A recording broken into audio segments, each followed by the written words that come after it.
Live. Welcome to DLO Live. This is the episode number 60. As is usually the case, I'll talk for a couple of minutes and let's make sure that the audio and the video are both coming through without any real issues. I've had a history of occasional audio problems. I think we've got that resolved. Thank you to Chinese ingenuity. Every once in a while, they do something correctly, and the DJI microphone has been working well for me. The guest I have with me today is David Stark. He owns a company called Discreet Munitions, and they have two different product lines: Discreet Munitions and Hotline. I had to correct you. No, Discreet Ballistics and Hotline Munitions. I was close. It was close. Okay, it was close. Same idea. Okay, I spent the whole day today trying to chase non-existent elk in Wyoming. Give me a little bit of credit. Which reminds me, I am in Wyoming for the first time. I travel for work, and there used to be 6 states that I have not been to, and now it's 5 because I got Wyoming off of that list. Thanks to David, who graciously invited me here, presumably to distract me from all the elk that has moved south to New Mexico while I'm here. I think they all went at the witness protection. I see tracks, and I see lots of whitetail. That's pretty much it. They're elusive animals. Let's put it that way. I think he's getting paid by the Wyoming Elk Association, but I could be wrong. Either way, since I had a chance to visit with David, I thought we'd talk a little bit about a topic that I don't cover too much. I talk about optics, I talk about guns, I talk about politics.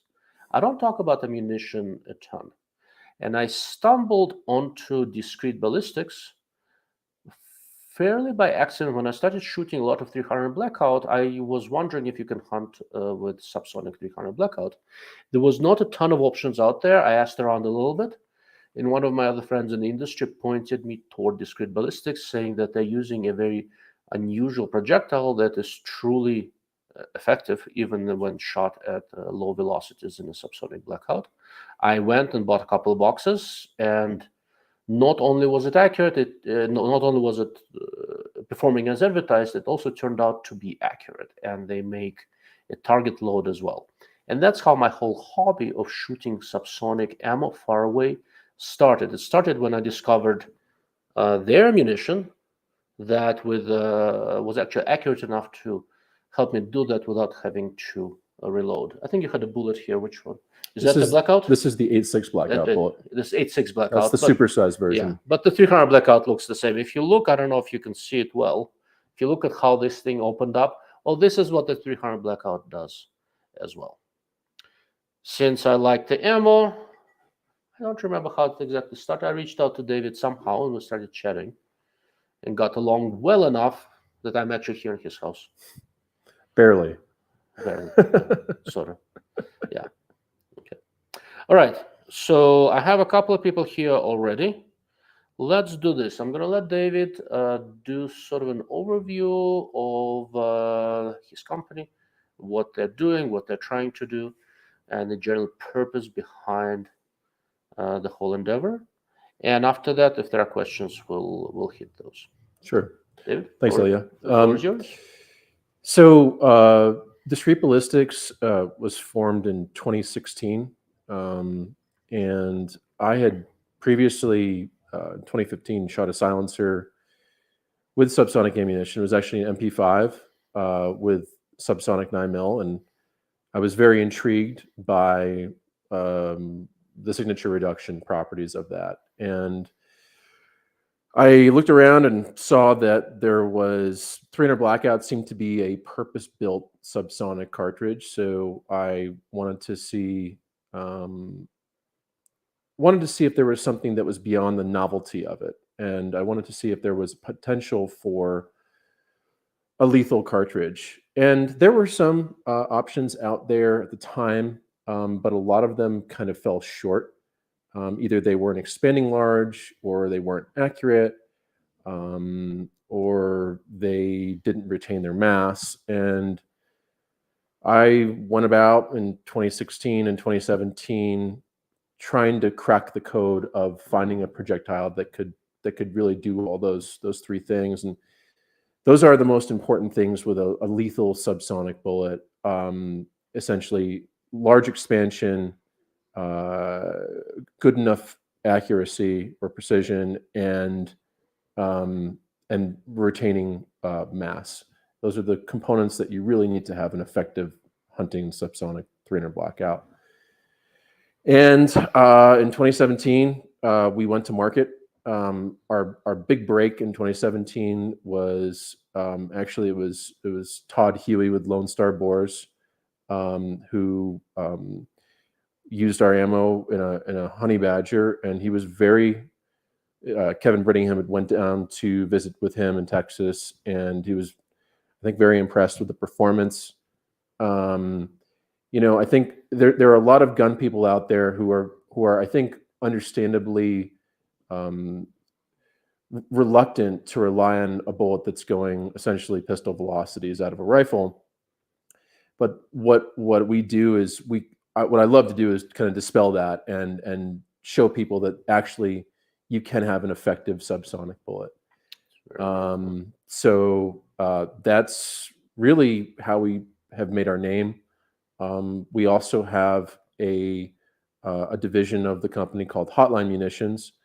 Hotline Munitions is our supersonic division, and essentially what the idea behind those rounds are is we wanted to create a hunting load that is designed specifically for shorter barrels, typically 16 to 20 inch barrels, where the bullet has a lower expansion threshold than typical hunting bullets. So, for example, if you're shooting a 16-inch 6.5 Creedmoor fix, we have a round where we have a certain type of powder which keeps the velocity up and compensates for the shorter barrel, and also has a bullet that will deform or expand a lower impact velocity.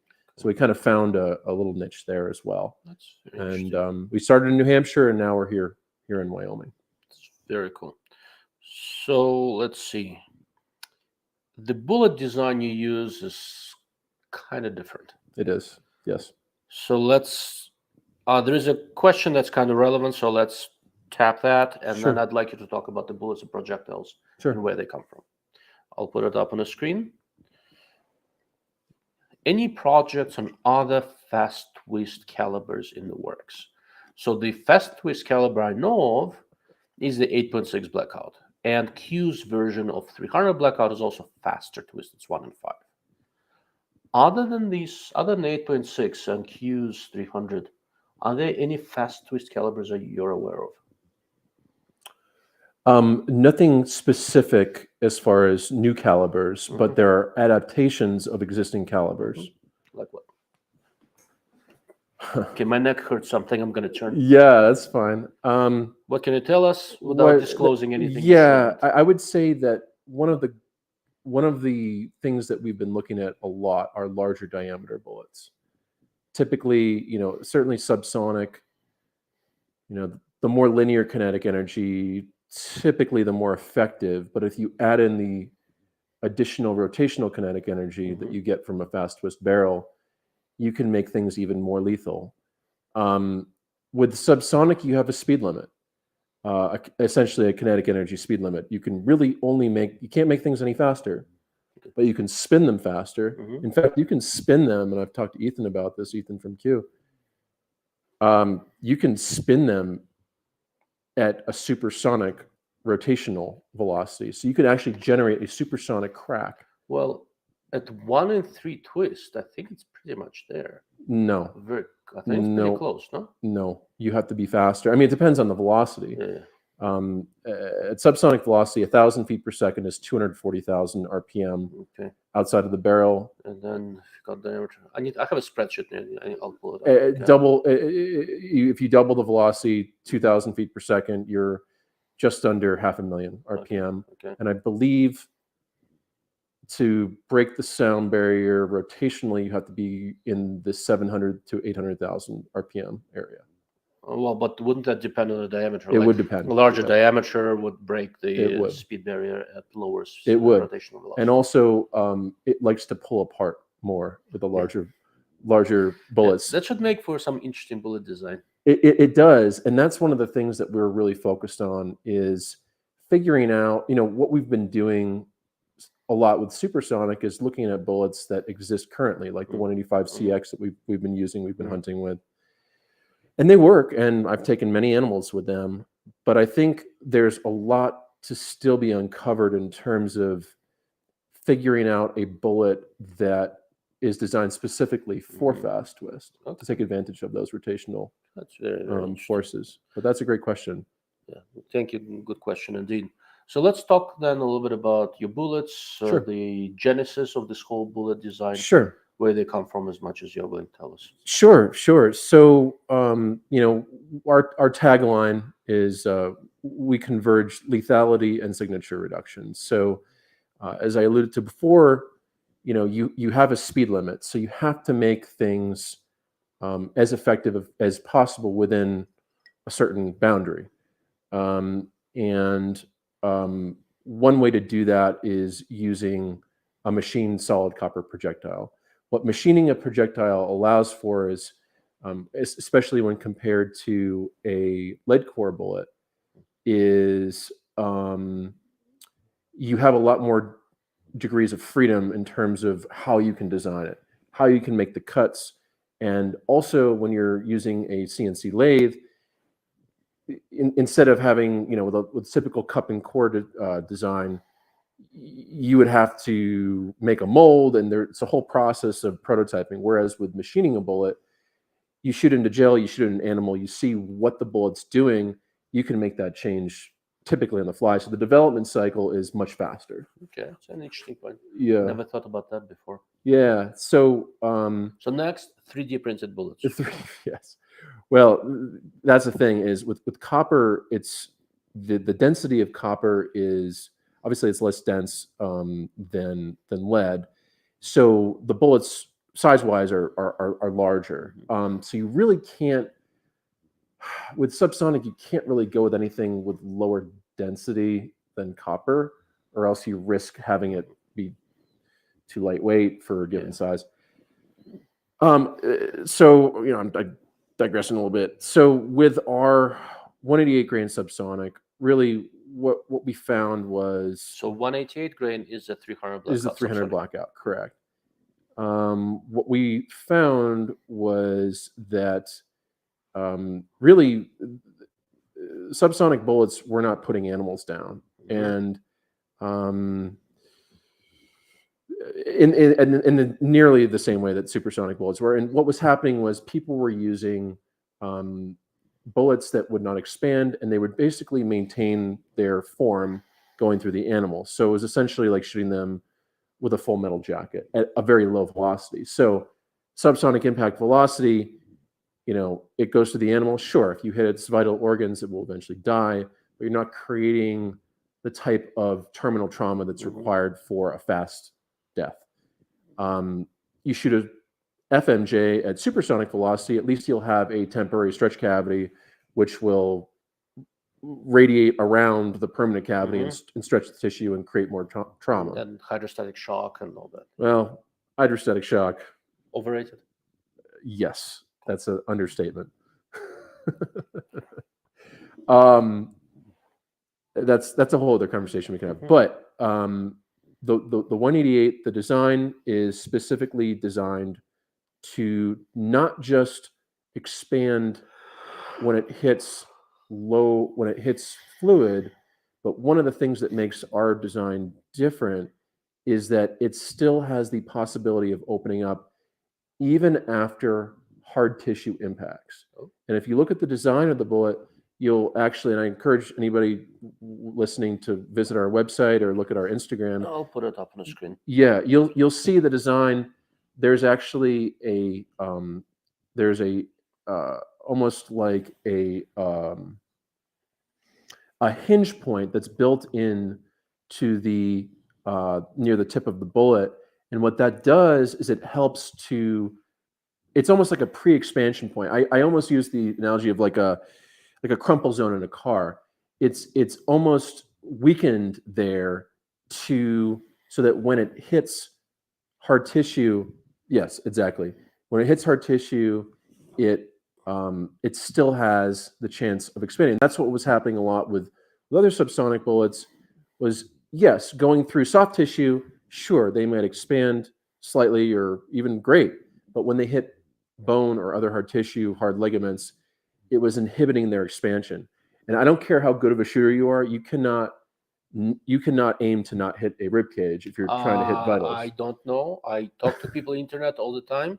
They're shooting quarter of my age group from 1,000 yards, offhand, without looking, and Yes. always hit the heart. So I don't Right, know. and a 20-shot series Yeah, too. yeah, Yes, that- of course.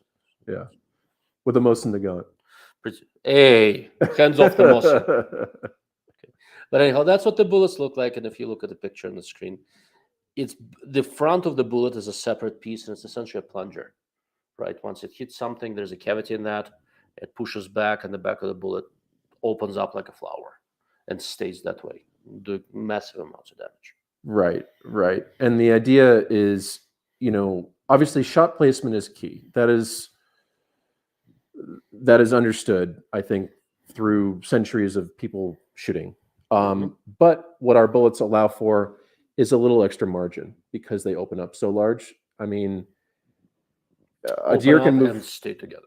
And stay together, exactly, and retain that mass, because if they don't retain the mass, they won't wound as deep. So they don't fragment. They open up, stay in one piece. That and is just correct. Create a massive permanent wound channel. Yes, I mean, there's possibility that one will fragment if it hits bone, but it's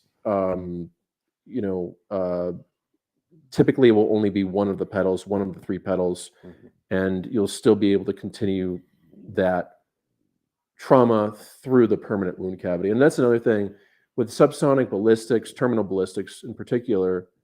The permanent cavity, I mean, there's typically with terminal ballistics, you have the permanent cavity of the temporary cavity. Temporary cavity really you only really see that with supersonic bullets. And that's why with subsonic bullets, you have to make sure that the permanent cavity is as large as possible. I see. Okay. So I got a question for you guys, for those who are paying attention. There's a dog snoring in his lap. Can you hear that in the microphone, or is that... we can move him if we need to, but he might start crying. No, I think that's fine. I'm just curious because I don't know which direction the microphone's picking up better. So when David's talking, do you hear the dog snoring or not? No. Perfect. Excellent. Thank you. Then we won't reposition. Sample size of 1. That's good. Yeah. Okay. Close enough. Thank you, Drew. And Drew says sound is good, to be honest. Excellent. Very good. Okay. So subsonics, you have this clever bullet, and I assume the bullet that's coming up for 8.6 is similar design. Yes. Similar design. It's a similar design. The biggest difference is it has to be stronger because of the rotational forces. Okay. The 1 in 3 twist, I mean, out of a 1 in 5 twist, the 188 grain at 1,000 feet per second is spinning at 144,000 RPM. Okay. At that same velocity, 1,000 feet per second, out of a 1 in 3 twist with this 280 grain 8.6, it's spinning at 240,000 RPM.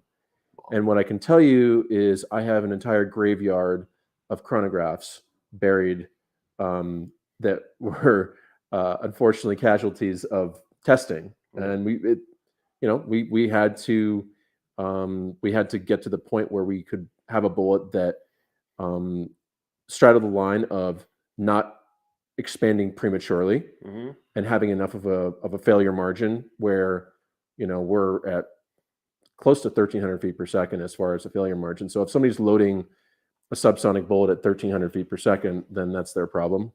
Yeah. And also having good expansion, not just in gel, but in animals. And that's another conversation we can have. Yeah, speaking of chronographs, so yesterday I had the dubious honor of introducing David to the right way of using a chronograph. Use a radar one. Well, I use the lab radar, which is what I've used typically when we do bullet testing, where I'm wondering if this thing is going to expand. And typically I'm not using a silencer because we know what can happen with that. Yeah. But what's the FX True Velocity? FX True Ballistic, excuse me. That was a nice piece of kit. Yeah, I'm extremely happy with it. So there are now 4 radar-based chronographs out there. Lab radar is the best known. Garmin introduced theirs. I haven't played with it. Looks very good. and there is one called Bullet Seeker from Europe, and there's FX also from Europe. So I have the FX one. I definitely like it more than LabRadar. Seems to be a little easier to set up, a little bit less finicky in terms of picking up the shots. We still missed one shot, I think, right? We did, yeah. The Bullet Seeker, does that mount to the rail of a gun? Yeah, it kind of goes underneath on the rail, Yeah. which is nice for alignment, but I prefer standalone ones. Yeah. It works with most guns. Okay. Robbie Cassie, if the dog has to go, I'm leaving. All right, the dog stays. It is a very cute He dog. just nodded. He agrees. Yeah, it is a very cute dog, I have to admit. His name is Ernie, everybody. He's 18 weeks old, Rhodesian Ridgeback. Yeah. So there are two more dogs on the couch. You see the rear end of one, and you don't see the other one. Yeah. They're wonderful dogs. I'm very impressed. All right. So we talked about the subsonic bullets, rotational velocity. For those of you, I assume if you are here listening to this, you've heard about 8.6 blackout and all my experiments with it I've talked about in the past. David is one of the comparatively few people who was involved with 8.6 before I was. I knew about it from Ethan a long time ago. Mm-hmm. So let's talk a little bit about the supersonic product line you have. I think it's less well developed, but it's coming up, and you have new things coming as well. Yeah. So let's talk about that. Right? Sure.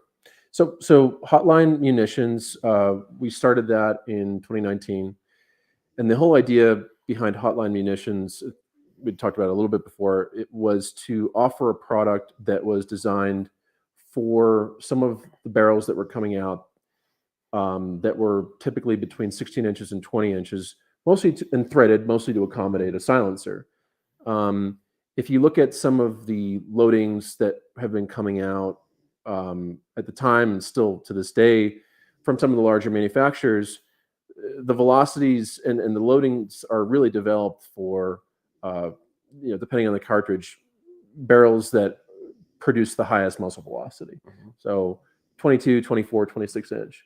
But that's, it's not always the reality of the situation, especially out here in Wyoming, where, you have to pack a gun for miles at a time.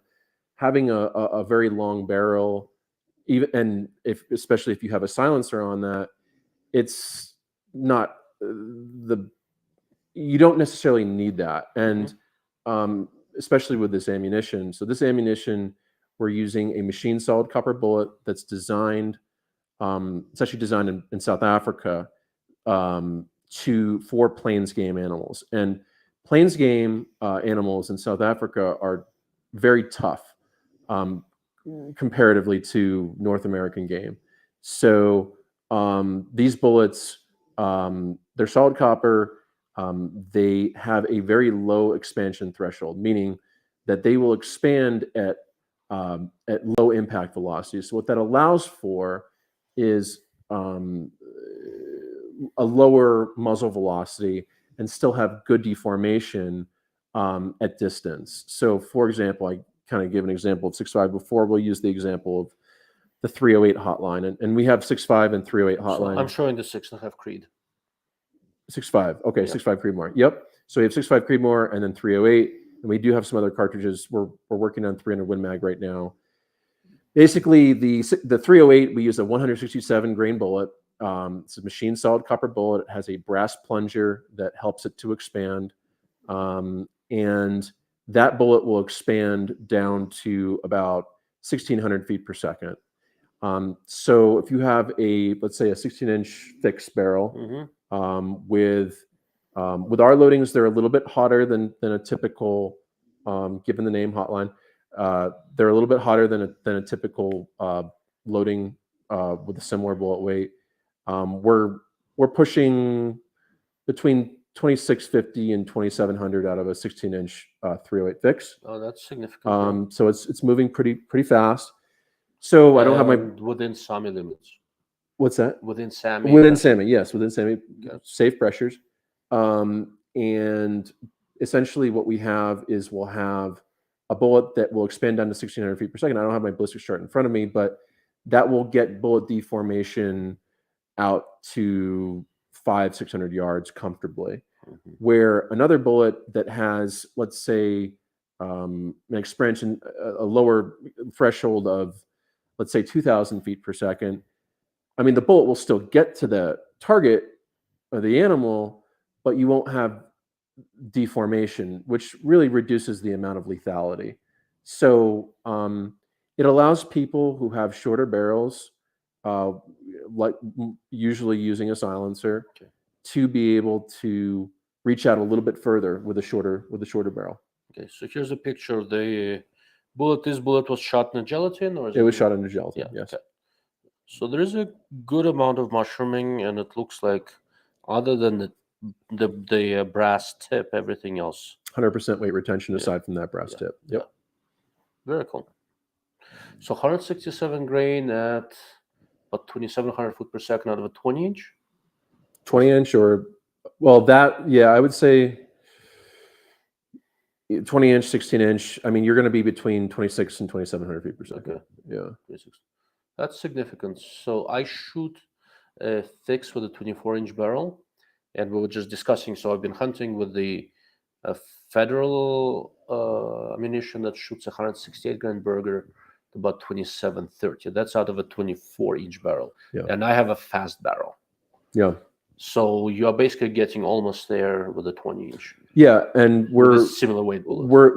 and so we're the part of how we're doing that is we're using a special type of powder that's a little bit faster burning. Okay. So that helps it increase the pressure a little bit, but it's more that jump pressure that gets the bullet going out of that shorter barrel a little bit sooner. All right. Yeah.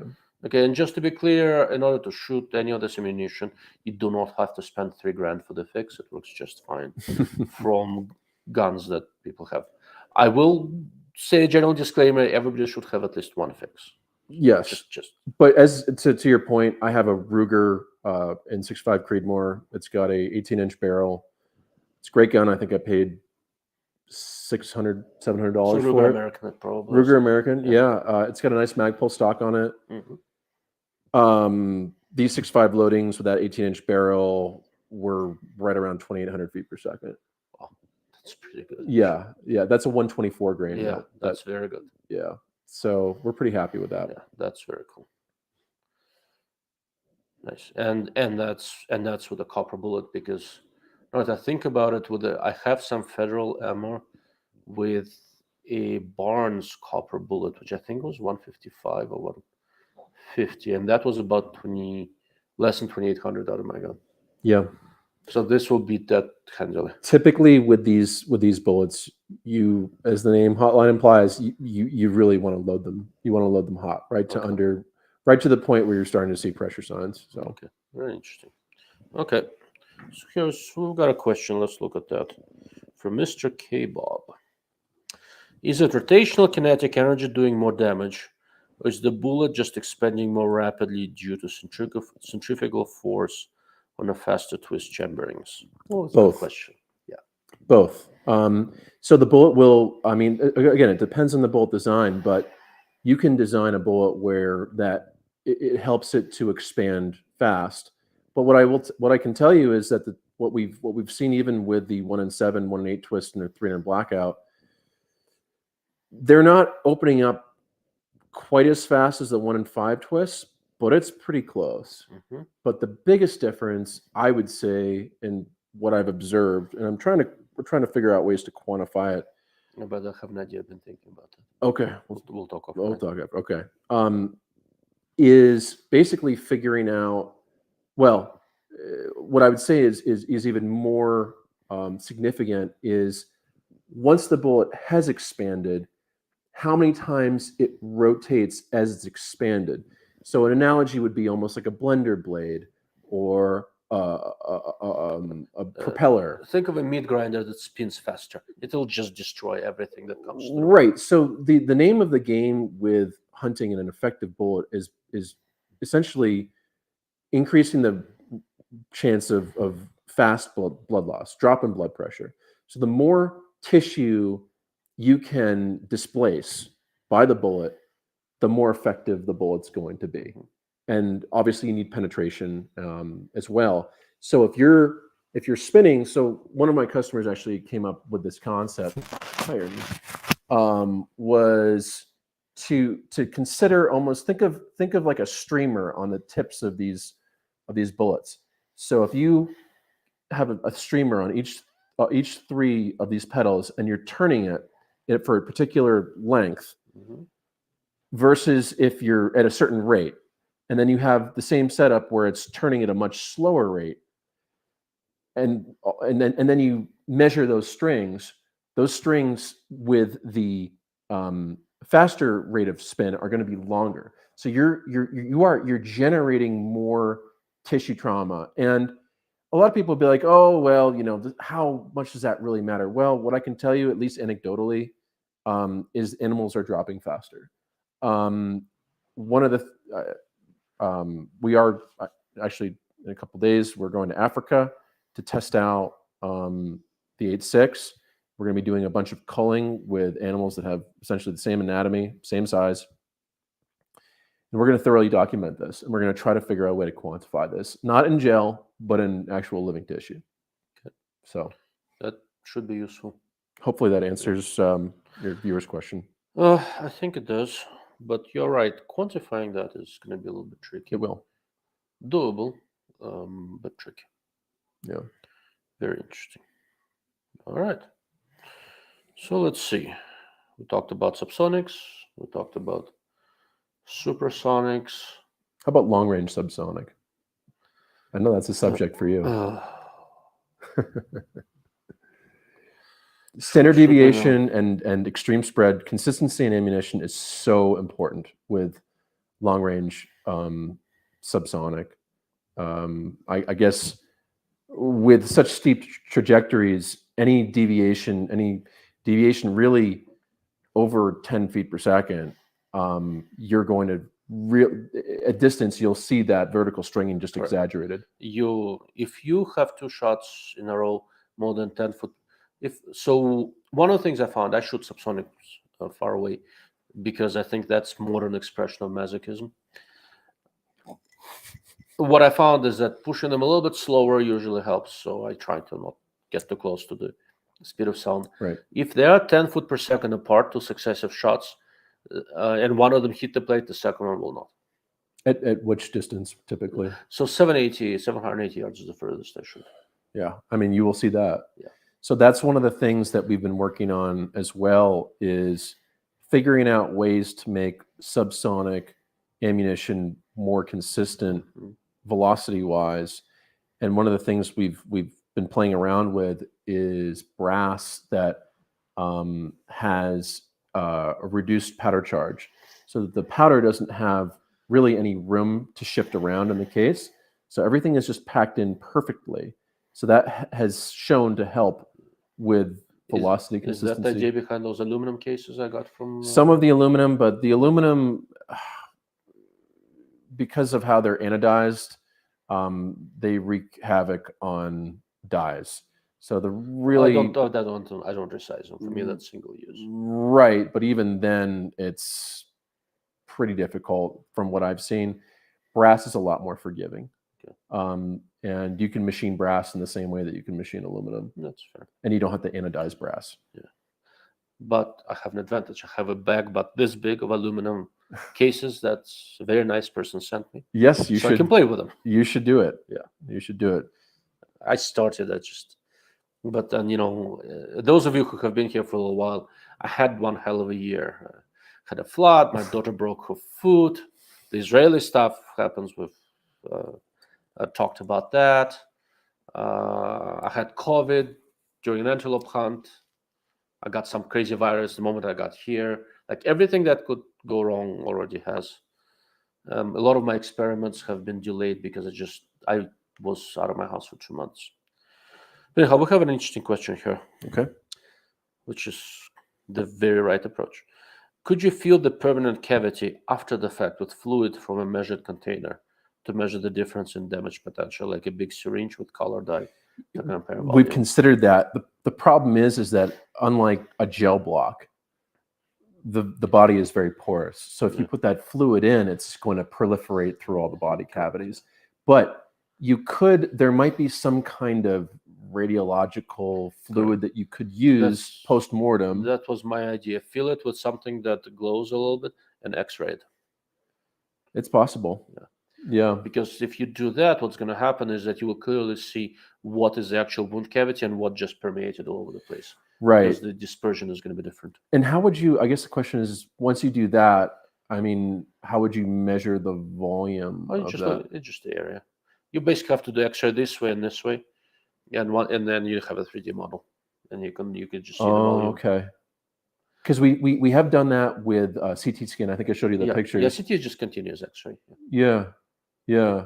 So we used a few months ago. We went up to Bozeman to a very nice vet clinic, and we scanned both MRI and CT scanned some pig hearts that I had shot in Florida with this 8.6 projectile, and we weren't able to measure the displaced tissue, but we got a really good 3-dimensional image of what type of damage the bullet did. So I think that's kind of, it's along those same lines. Yeah. But basically, if you fill it with some sort of fluid that has different Contrast. attenuation than tissue, and you do an X-ray, you have an area from this side, you have an area from this side. You will have a very clear That sounds very idea doable. of what is a permanent wound cavity. Yeah. That means you have to have an X-ray machine and all that. Right.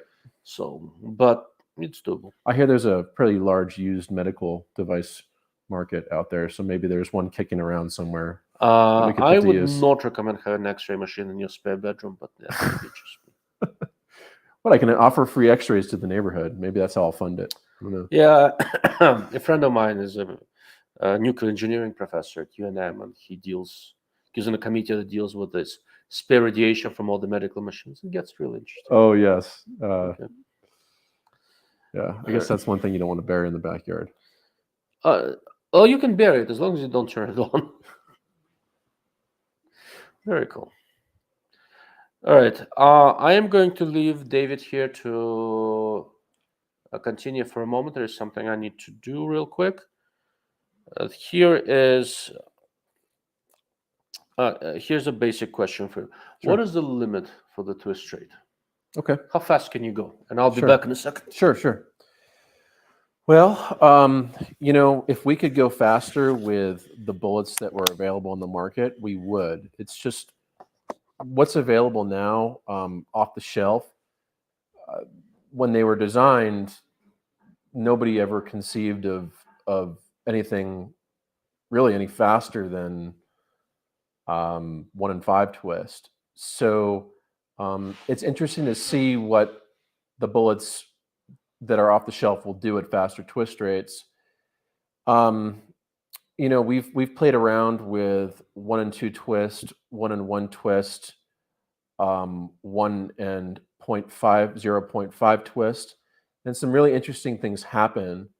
I think one limitation that you start to see at 1 and 2 twist and faster, you start to see pressure start to increase. Not super dramatically, but it does begin to increase. So that's something to be mindful of.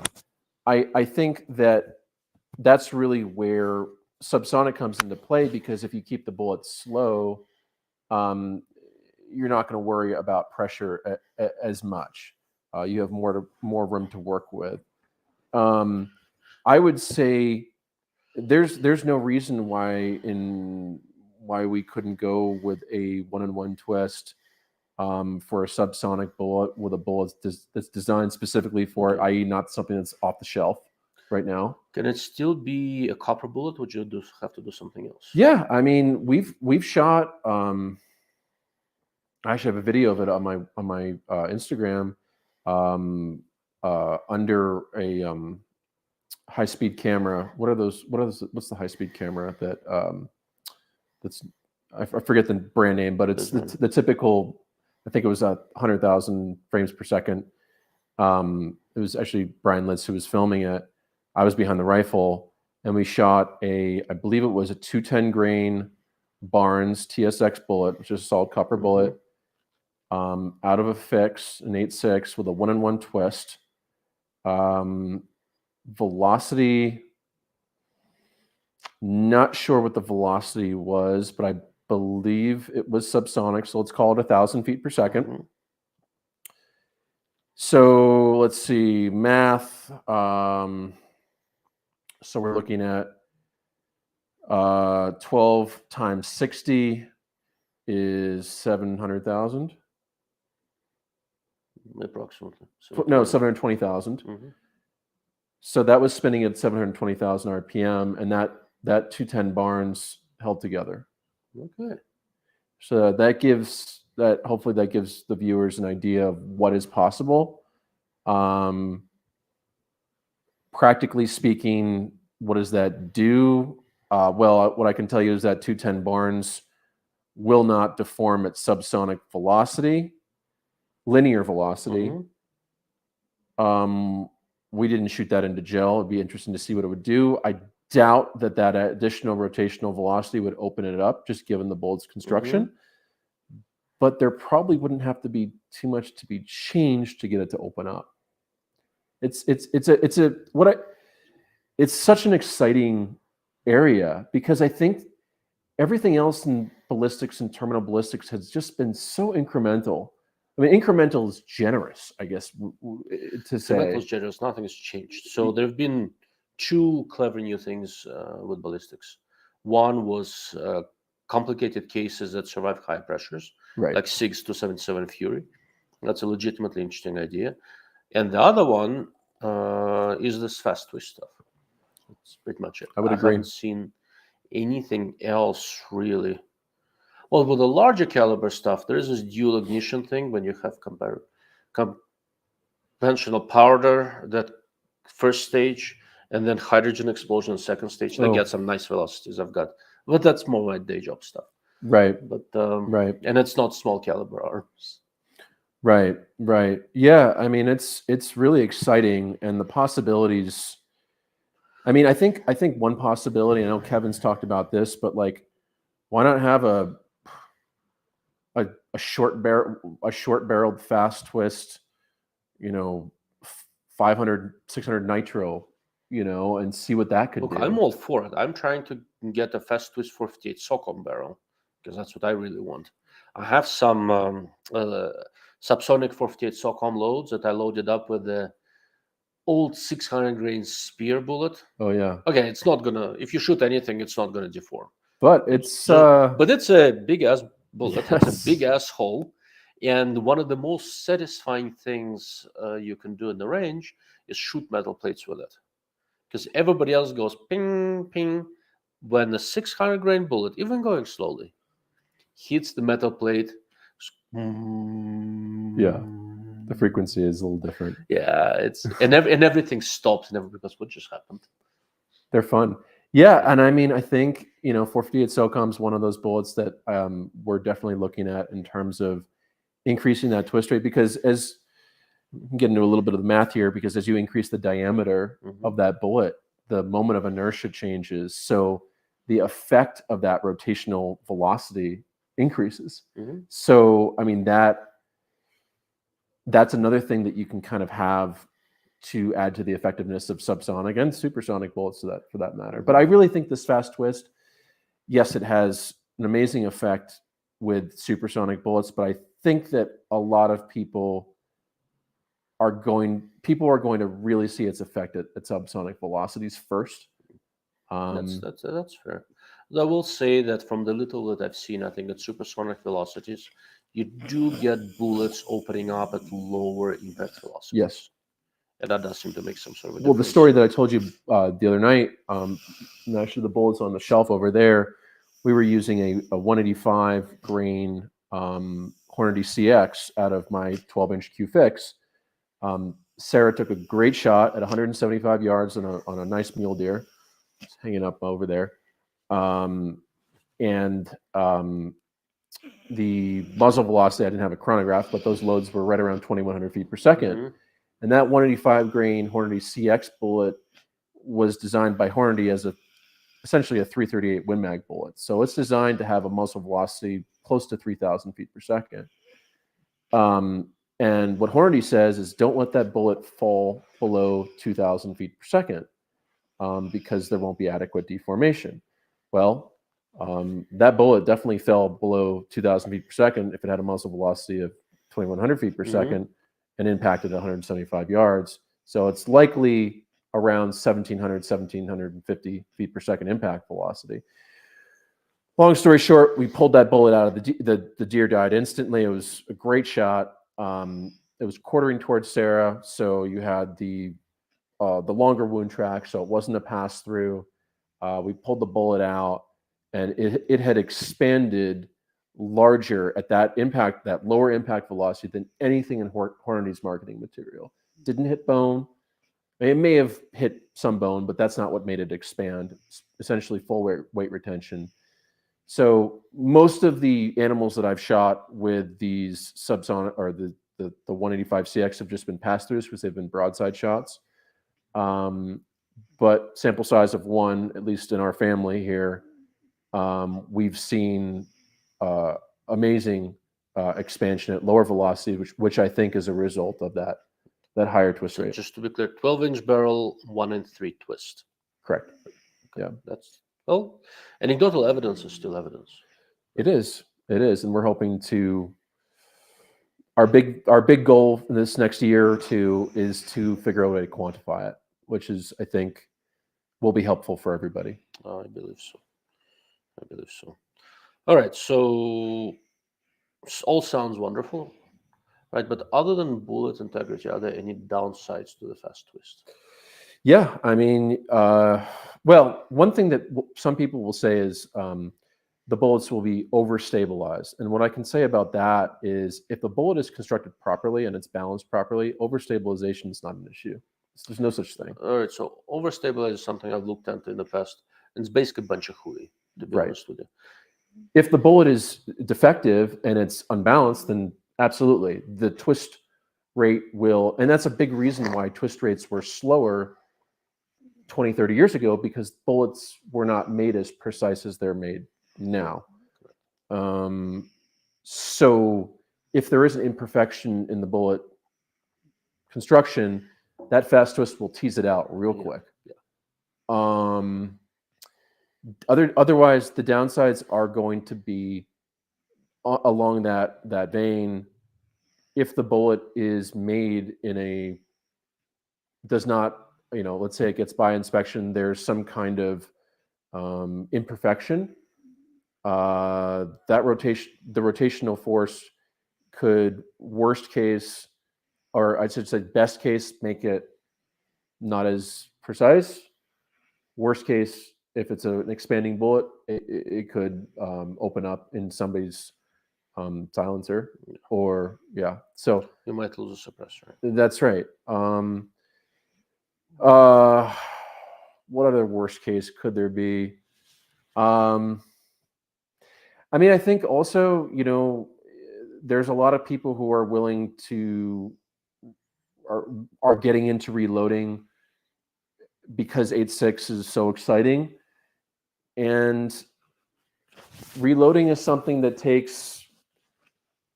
There's a lot of nuance to reloading, and there's a lot of patience that's required. And if you're not careful with your loadings, you might exceed the limit of a stated bullet, for example. So it's the big leagues. You gotta you're working with some real physics here, and you have to be careful. I'll definitely agree with that. I'll add one more, and it's something of a downside. Yeah, but it only comes into play if you're a borderline psychopath shooting far away. Spin drift. So spin drift on this thing is significant. That's true. It's basically on a supersonic. I've explored it more with supersonics. With supersonic 8.6, it's roughly equivalent. With a 200 grain bullet, I've been shooting at about 21-20 foot per second, 21-15 on average. The spin drift is roughly equivalent to a constant 7 mile per hour wind, ballpark. Subsonic, I would say, because of the time of flight for a given distance, even at a lower spin rate, I would think there'd be more spin drift. I'd need to model it. I'm not convinced you're right, but you might be. According, I haven't yeah, I haven't modeled it. and I haven't modeled either. That's just what the Applied Ballistics app tells me. Okay. So Yeah. caveat there. Yeah, if it Applied Ballistics tells you that, you're probably going to be okay. Okay, here's a question. I think the answer is no, but I'll let David take a stab at it. Would a plated bullet like Barry's survive a 1 in 3 twist at subsonic velocity? No. So what happens to it? I know that normal jacketed ones that shoot 300 grain Match Kings, they do fine. What happens to a plated bullet? It's a great question, and it's something that we've talked about a lot on our Instagram, and we talk a lot about to our customers. A plating for people that may be unaware is essentially a very, very thin copper jacket. It's about don't hold me to this, but I think it's about a tenth of the thickness of a regular jacket. And what happens is, the jacket. Think of a copper jacket as like a jacket that somebody wears. It holds their body in. It holds their body in essentially, and it holds the lead core in. When you have a plated bullet, it's a very, very thin jacket. And what can happen is, as it goes down the barrel at a very fast twist rate, the plating, because it's so thin and it's not bonded to it's not attached to the lead core as well. It's not as strong as the jacket. It can almost have like a sandblasting effect. So it's not always that the plating will just detach from the bullet. That does happen, but it's more what you have is like a peppering of that plating in the silencer, and over time it will erode the inside of the silencer. And we've seen this happen many times. And Barry's, to their credit, at least with their 30 cal 300 blackout bullets, to their credit, they say that you cannot exceed a certain speed with a certain twist rate. So they acknowledge that that's an issue. Unfortunately, there are some loaders who are so attracted, commercial loaders who are so attracted by the lower cost of plated bullets, which is great for certain applications, especially for practical pistol shooting or whatever. They're so attracted to that they actually make, and I won't name names here, but they'll make 300 blackout, and they won't have a disclaimer that says, hey, you really shouldn't shoot these out of a 1 in 5 twist.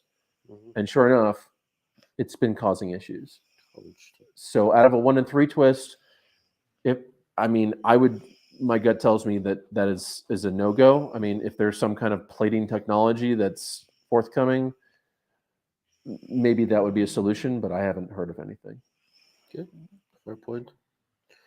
All right, next question. Has there been any work with pistols using this technology, excuse me, to increase stopping power, or only rifle cartridges?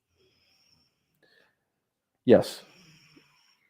Can't get into all the details, but I can tell you that what I hope will happen is, in the next 4 or 5 years, I guess you could say, twist rates are going to get faster, and ammunition companies are, my hope is that ammunition companies and firearms companies work together on this, because it needs to happen. As the far rebirth as of 45 gap fast twist. No? This was for Mr. Slavgans. He's a 45 gap fanatic. Yes. I remember seeing on CDNN Sports, are you ever familiar with them? Seeing 45 gap Glocks for like $250, just because there was no ammunition available for it, which is brand new Glocks too at retail, But yeah, I would say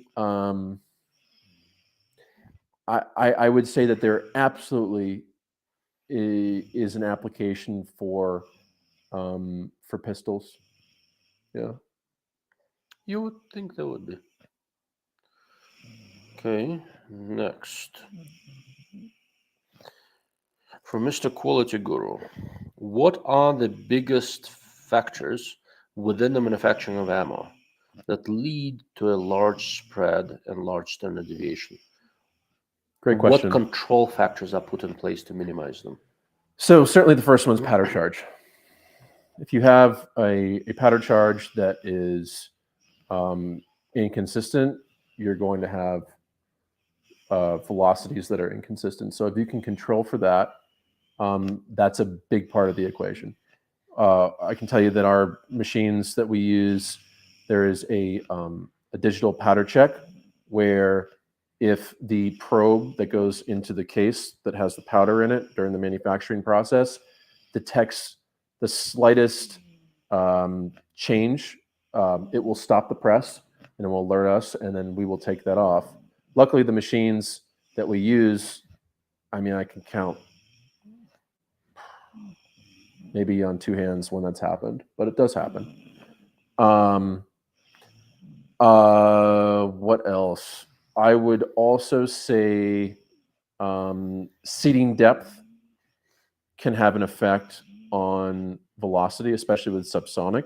So if a bullet gets seated deeper, typically it will be a little bit of a higher velocity than if it's seated a little bit longer.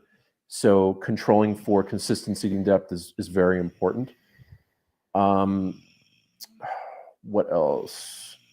Wouldn't the internal volume of the case I was just getting make there. a big difference? Yeah, I was just Do you getting see a lot of variation in that? not too If, much. let's say within manufacturer, even manufacturer to manufacturer? Yeah, I mean, definitely within a certain manufacturer, within a specific lot, there's not too much variation, but between, you know, for example, a Starline 65 Creedmoor case will have a different internal volume than a Hornady 65 Creedmoor case. So if we're using one of those types of brasses, we have different loadings for each of those just to accommodate for those differences. Primers, not really. What else? I mean, neck tension is definitely a thing. If there's during the brass manufacturing process, if the brass is not made consistently, you could have different neck tension levels, and that could have an effect on velocity. Okay. But there might be a couple others, but that's what I could think of right now. Is there a light blinking? Or Yeah, something? I know. It needs to Okay. be changed. So no, it's not my eyes. I was just making sure it's not my eyes. Okay. We do have electricity here in Wyoming, but sometimes, no, I'm just kidding. No elk, but they have electricity. There's plenty of elk. I shot one last year. I will shoot one this year. Yeah, they had one last year. Yeah, one. That's it. Yeah. I got the only elk in Wyoming last year. Exactly. All right. Okay. So here's a follow-up to the pistol question. Lots of good questions. Yeah. This is great. My thought was a 45 ACP is a constant subsonic large caliber with lots of mass. Yeah. As far as using that as a fast twist. Yeah.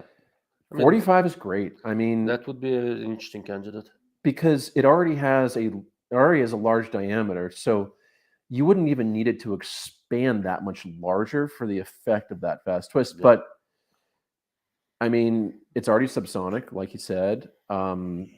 There's plenty of guns out there, so like a Glock, you can just drop in a barrel. So I think that would be a good candidate. Yeah, I mean, I see that coming. I see that coming. All right. Yeah, I hadn't really thought about fast twist pistols in the past, but it's an interesting idea. I've been experimenting with heavy 9mm load. There's a company called out of Oklahoma, Seismic Ammunition. I talked with them at SHOT Show last year. It's a great concept. So I bought some of their ammo. Yeah. It's like a 165 or 180? 180 and a 9mm. That's massive. They have that composite case, same case idea as what SIG used. I think same company makes it. Yeah. So it's a very long bullet. And I tried to shoot it with a suppressor, but with a suppressor, that ammo the gun wouldn't cycle without modifications, Really?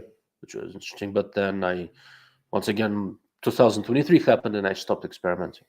I'm going to get back to it in 2024. I think something that's worth mentioning is just how much ammunition companies rely on marketing just like with any company, marketing is important. But I do think that there's a lot of snake oil in the ammunition industry. No. And I know there's a lot of snake oil, right?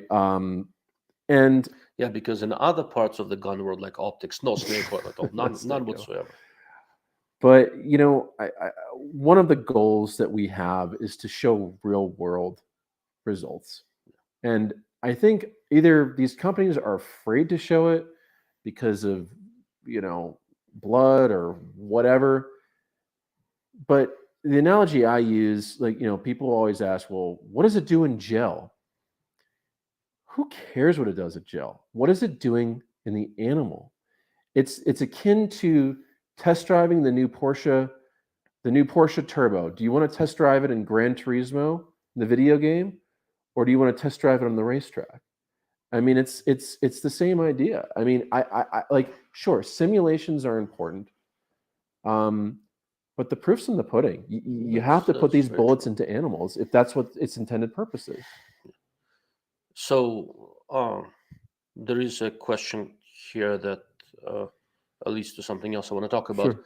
As far as distance, I will say this. So 8.6 blackout, comparatively speaking, is a pipsqueak of a caliber. I did shoot a cow elk with it a year ago, almost exactly a year ago, at 338 yards. And the bullet opened up, again, a 200 grain bullet. A bullet opened up just fine. Took the animal down. What would you say the impact velocity was on that at 338? It's probably down near. So that bullet is very efficient, though. It's 0.307 G7 BC. Okay. So it was probably in the 1700 range. If you had a 2115, 21. And you know what? I think it's going to be lower, though. So let's do this. I'm going to model that. And while I am pulling up, so I would do it on my phone, but you're looking at us through my phone. I'm going to do this. So here's a very sweet comment that I'll put up just because I'm vain. Thanks, I'm not a hunter, but I love coming here to learn from the DLO and his guests. Thank you, I appreciate that. I never meant for my channel to be mainstream. It is cerebral, or we tackle things that are not easy. And I bring in people who can help me do exactly that. You will never see me do the demolition range stuff. But if it's cerebral and interesting, then we'll talk about it. What, you're not going to tell about the fact that we blew up the clothes dryer today? He did that while I was looking for non-existent element. But I know you're not a hunter, but there are other applications, other advantages of fast twist that go beyond hunting applications. Sure. And one of the things that I picked up talking to the guys at Q, and my own testing does bear this out to some degree, is a faster twist seems to increase effective ballistic coefficient of the bullet. Yeah. And I have a suspicion that it also makes it somewhat more consistent. That's one, and I'll let you tackle that in a moment. Sure. And another one is, empirically, I went from trying to shoot far away with subsonic 300 blackout to the faster twist subsonic 8.6 blackout. 8.6 is clearly more accurate at longer distances. And go. Sure. I can tell you that we've shot 8.6 with Doppler radar from Applied Ballistics, and it is shown that with the faster twist compared to a slower twist with the same linear velocity, that ballistics coefficient will increase. So it does make it does increase BC. So it makes the bullets more efficient. 8.6 is not a it's not a long range cartridge in the same way that 300 PRC is, but there's no reason that that same concept couldn't be applied to a long range cartridge. And the people who say that, oh, well, it will overstabilize, that's just not the case. Again, as long as that bullet is properly constructed. Right. So what So do I we ran got? the ballistics at 350 yards. It's supposed to be traveling at 1685. 1685. Yeah. So I shot at 338, so it would be right around 1700. Yeah. But I chose that bullet. So bullet is from Badlands Precision, that 200 grain 338 bullet. They're saying it opens up down to 1700 foot per second. With the 1 3 twist of the 8.6 blackout, probably lower than that. My self-imposed limit with that cartridge is really 300 yards. I shot an elk at 338 because there was no wind and the damn thing wasn't moving.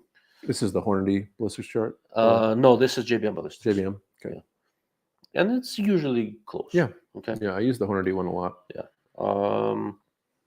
So once again, it's a peeps quicker caliber. It kicks less than a 308. Yeah. And inside of 300 yards, it is quite deadly. Would I shoot at an animal further than that? Depends on the animal, depends on the conditions. Yeah, I would say with I don't know. 8.6, just talking about 8.6, Yeah. you know, there are a lot of advantages to the cartridge, but one of the things that's kind of, I would say, kind of goes beyond itself as a cartridge is that what it represents, and it Mhm. represents a new way of thinking about ballistics, and something that I guess, what could you call it, a Pied Piper? I don't know if that's the right term, but it is something that other cartridges, even cartridges that exist right now, can be adapted to take advantage of the things that we learn about 8.6. Correct, And also new cartridges too. So I think that this, it's a real, I don't want to say game changer because that word is used. In fact, Sierra uses it as one of their bullet types. But Game changer? game changer, yes. I have a game changer shooting bag. I don't know about. Well, everybody uses game changer. It's an overused term, but I do think that it can. Well, there's Nigel in the background. No. I do think that it could really revolutionize, no pun intended, the ammunition world. I think you're on something here. Okay, come here, Ernie. So, Mr. Just an Average Man, I've been heavily interested in stopping power since Iraq. 55 grain was dumped quick for loadout with 77 grain. And the pistol stuff, yeah, let's just say the 9mm ball was highly disappointing. Yeah, 9mm ball should be disappointing. Look, if you look at the revolution with effectiveness of pistol cartridges, it was due to bullet design. Once they figured out how to do hollow points that open up fairly reliably, all of a sudden, in terms of actual stopping power, there was no real difference between, let's say, 9 and 45 and a 40. No measurable difference that we could find. But because the military is stuck using 9mm ball, then diameter rules, right? Yeah. I mean, what do they say? That you use a pistol to get to your rifle. I mean, rifle ballistics. When you're talking about and use your rifle to get to a position to call in air support. Right. Yes.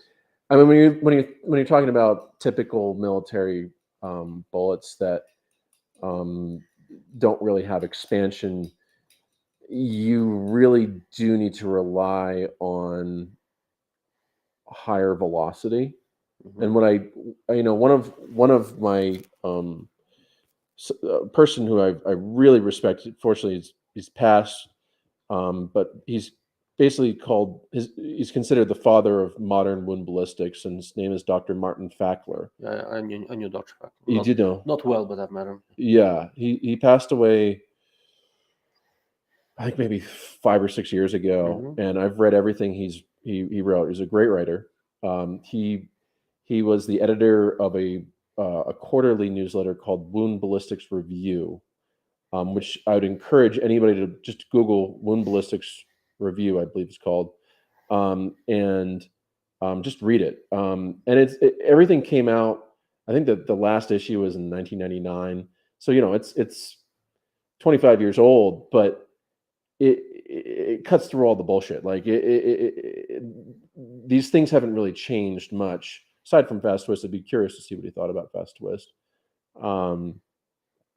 But what one of the things that was really interesting that he wrote about was in Vietnam. He was a surgeon in the military during Vietnam, and he would treat a lot of 5.56 wounds, and from 55 grain, presumably. Mm-hmm. And the wounds, the permanent wounds, if they did not hit any large vessels or vitals, because they were such relatively small diameter, oftentimes there was no need to treat them beyond just patching up the external entrance and exit. Mm-hmm. It's when you have the larger bullets which disrupt the vessels and the vitals. Mm-hmm. That's when you start to see issues. I will say that with 5.56, because it's relatively high velocity, it crashes into skeletal structure. You start to get fragments out from those bones that can create a lot of secondary wounding as a result. But I thought his insights into typical non-expanding military bullets and their lack of effectiveness was really insightful. So for 56, between the 55 and the 77 grain, that's what he's mentioning. Oh, he was asking about 77 grain. He's mentioning it's not. Oh, yeah. I mean, I'll get you taking it. Yeah, 77 grain. The 77 grain Sierra Match King it's a great bullet. Their fragmentation, my understanding is the fragmentation limit is really about 2,200 to 2,300 feet per second. So out of a shorter barreled AR-15, you don't have a lot of room to work with, or else you basically just have a 22 long rifle. I mean, maybe a little bit more than that because it's going so fast and you get the temporary wound cavity generated. But the tipped Match King, the 77 grain tipped Match King, those tend to have a little bit of a lower expansion threshold. I think those are more closer to 1,900 feet per second. So you'll get an additional 100 to 200 yards as far as fragmentation and effectiveness of that bullet. Okay. One bullet that I really like, that I've tested, not extensively, but I like the 50 grain Barnes 5.56 bullet because it's moving fast. It does what a 5.56 is meant to do, and that is move fast. So Barnes does two 56 loads with TSX bullets. One is a 55 grain, I think. I don't think it's. I tested a 50 grain. 50, okay. Another one is a 70 grain. Yeah. And I can think of at least 3 special forces organizations around the world that switched entirely to 70 grain TSX load. Very effective. And even had some rifle scope manufacturers make custom reticles for them to match the drop of that bullet. And they basically say that it's just deadly. I've seen people, I've talked to people who shoot deer and pigs with 70 grain 56 TSX with great results. It's a very effective round. And what's great about it is that, even though it's 70 grains, it's not moving nearly as fast as something lighter, but it still has really good deformation properties. That would probably be an interesting case for speeding up the twist. It would. To see what happens. Well, Q actually, I don't know if you saw this.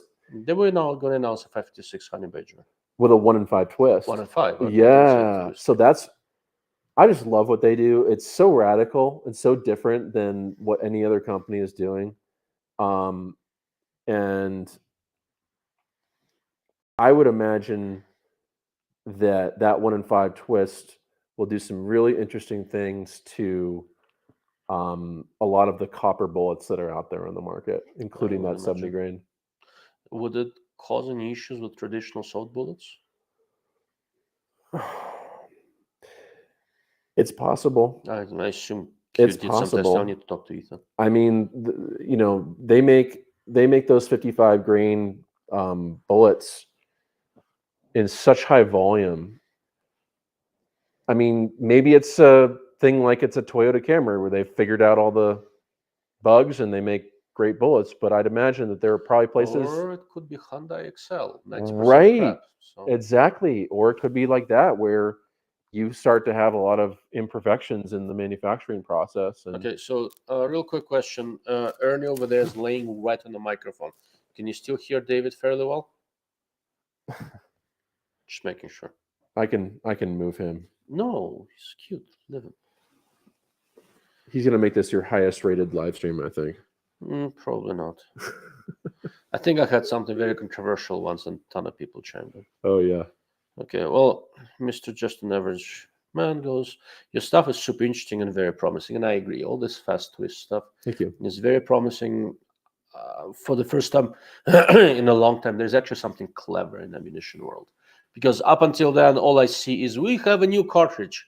It's just like any other cartridge, the one we introduced last year, but it has a new name. You should buy it.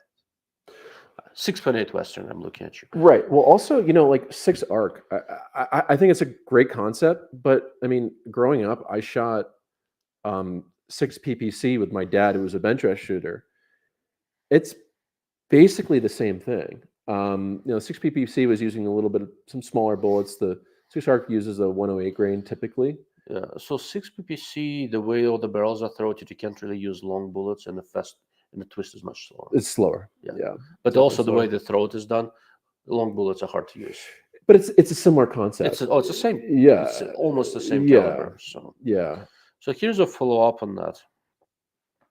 556 green tip doesn't pass through soft armor and only skin at intermediate range 75 to 100 meters, and beyond just pushes pencil holes. Correct. Once it slows down, it's just a small round hole. Right. Yeah. Right. Which is I mean, if you need to get through soft armor, I mean, it's certainly better than not getting through soft armor, but it's like, what does it do once it gets through it? Not a lot. Okay. Well, here's an interesting question for Mr. Link, who's a frequent visitor here. Discreet Ballistics. His name is David, by the way. What do you think of the new Hornady ELD VT bullets? The 62 grain 224 is longer than a 75 grain ELDM. Wow. Honestly, I haven't really looked into it too much. So it's a bullet introduced with this new 22 arc. Oh, okay. And basically, best I can tell, it has a very long open cavity in the nose. Okay, so it basically shifts the weight of the bullet rearward. That generally helps accuracy. Yeah. The way the spinning goes. But what it would do with faster twist rates is not clear to me. And also another thing, with such a large cavity inside, I wonder what it does to the jacket to keep it consistent. Yeah, that'd be something to test, certainly. It sounds, it all sounds promising, but the proof is in the pudding. I don't think any of us have seen those bullets yet. They've just been announced.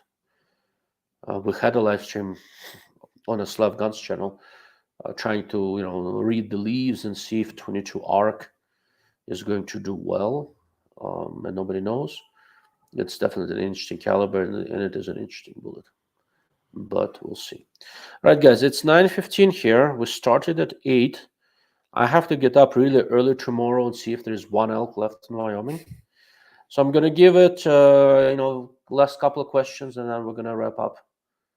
Since every once in a while I need my beauty sleep, and if you look at me, you realize I need a lot of beauty sleep. Okay.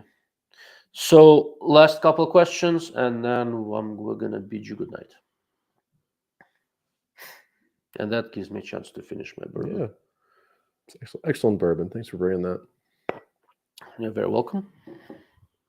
It wouldn't be a DLO live stream without some fine liquor.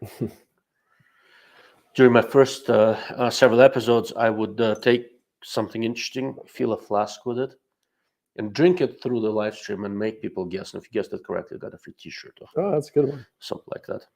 But my taste in booze is somewhat exotic, and nobody guessed anything correctly. Okay. All right, Mr. Quality Guru. Good luck with the elk hunt, and thanks for bringing David to the podcast. Yeah, you're welcome. Thank you, David, for bringing me out to Wyoming. It was all his idea. Like, I couldn't find Wyoming on the map until he moved here. Some people don't believe that Wyoming exists. That's like a rumor or something. I don't know. Yeah, that's what I hear. Similar to that birds don't exist, which Yeah. is a little ridiculous. But That's an interesting question. That's more from me. Any chance of a 3x or 4x immersive? So I don't work for Element, right? I helped them a little bit with the design for the 5x immersive prismatic. I will say this, it's a new product line for them. If the 5x does well, and it should, it's a very nice scope, then it will show them that they should expand it. It's not terribly hard to do a 4x or 4.5, something like that. I mean, I would like to see a 4.5 version of that basic design for service rifle competition, stuff like that. I think it could do really well. But it just depends on whether the market is there or not. And the proof of that would be just based on how the 5-power scope does. Okay. All right, that was, I think, the last 2 questions. Close enough? yeah, Close enough. yeah. All right, guys, we're going to wrap this up. Thank you all for joining us. Thank you for sticking with us. If there is anything else you'd like to know about discrete ballistics or innovations with ammunition, put your questions in the comments, and I'll bring David back for another episode, and we'll try to cover everything the best we can. Yep. Thank you, guys. Thank you all, and good night.